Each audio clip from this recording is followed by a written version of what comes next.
only be up to $100,000 per unit, that it could not change the footprint, and that it would not be able to encompass any brand new buildings.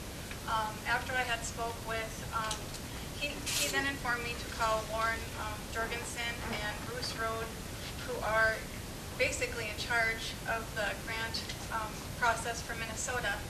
And after I had spoke with... Can I clarify that? They're in charge of the education of the grant process. But they also help who does get the funding. No, they don't. That's not what I am told, Mark. By them, I have letters. So I would actually like to read this letter if that's okay with people. Bruce Road actually wrote, and I did send this out to some people, that Julie Zweifel, I am on vacation May 7th, but we'll see what I can do to possibly attend your township board meeting. No promises. It was his birthday today, so I'm assuming that's why he did not show up, because he's on vacation. As we spoke about your situation today regarding the new building of a new fire hall, or no, our new satellite fire station, and remodeling and adding on of your existing fire station, neither of these projects are eligible for grant funds in the current Assistance to Firefighter grant that is open right now. The current program is restricted to a cap of $1,000 or about $100,000 and is for specific areas such as adding in a sprinkler system, fire alarm system, or vehicle exhaust system, but not changing the footprint of your existing building. We anticipate that there will be another program opening up in June or July that is part of the presidential stimulus package that will allow new construction of shovel-ready projects across the country. Although no one has seen the program guidance document, yet we anticipate that this program will be very limited, very selective, and very competitive. The only will be only $3 to $4 million available for the entire state of Minnesota. And I know of at least 10 other fire departments that have been working on building new fire stations for several years and are ready to go to bid if they can find a funding source. The odds of getting a grant in this first cycle are going to be very low in my opinion. Be very careful to follow all local, state laws regarding your expenditures, bids, engineering work, etc., as a deviation from required procedures may make you ineligible for any federal grant funds. Based on previous federal grants administered by the Assistance to Firefighters Grant Program, be sure to do things the right way, do the required engineering prep work, and you may be eligible in the future for grant funds as they become available. Bruce Road, Northern District Coordinator. And these are the people that Congressman Oberstar's office told me to contact, and Congressman Oberstar is actually part of the group that actually wrote the bill. So I'm not saying that, I'm just trying to educate people as much as possible. Mr. Chair, can I speak to this?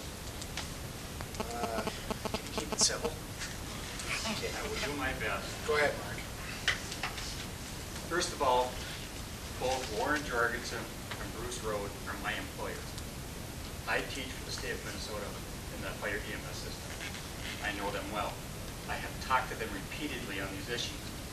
I talked to them after she sent the email. He talked to me last Friday night. His outlook on this was due to the way the information was given to him that we were in violation of state law in applying for the grants or moving ahead with the building project. We are not in violation of state law. He was under the assumption that we are doing this by the seat of our pants and that we are not coming up with certified construction documents and bids. We are.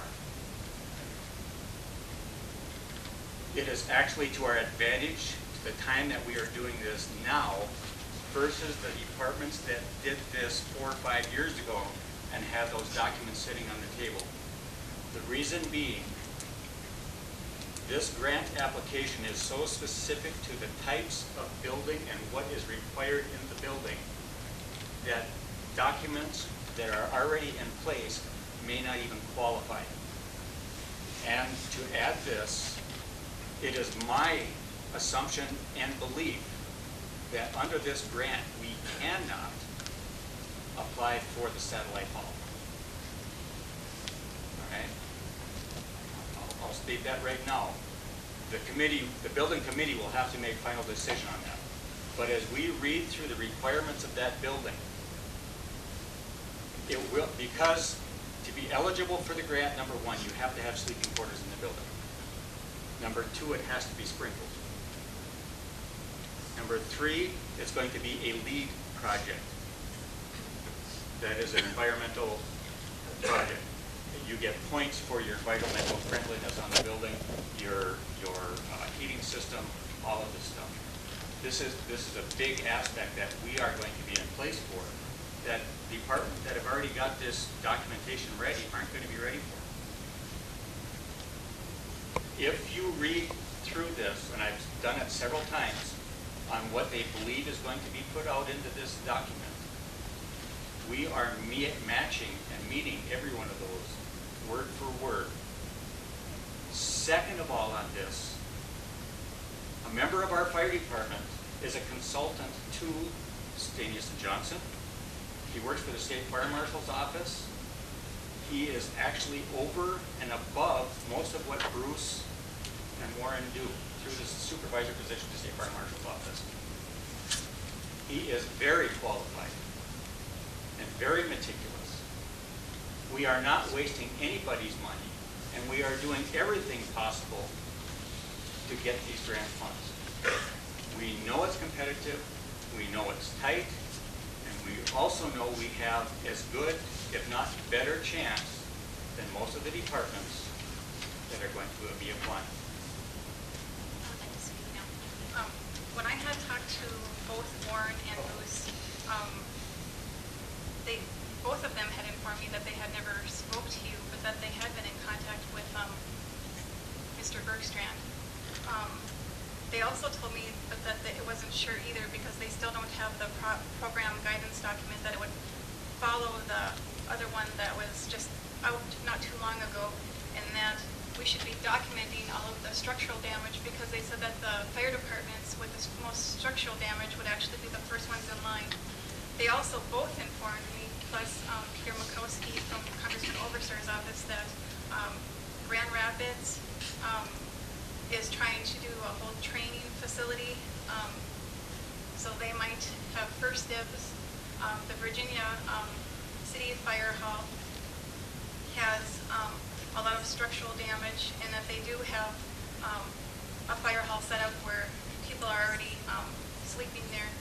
So to me, they were very cautious, and that's why they wrote this. And all I'm trying to do is educate people, because my fear is that if the grant money is not received, and let's say that the township, because before the township can go forward, the town board can go forward with the new fire hall building, we have to have voter approval by law. We have to. It has to be okay with you, and then what the township does is you give us the exact cap of the expenditure that we can actually spend.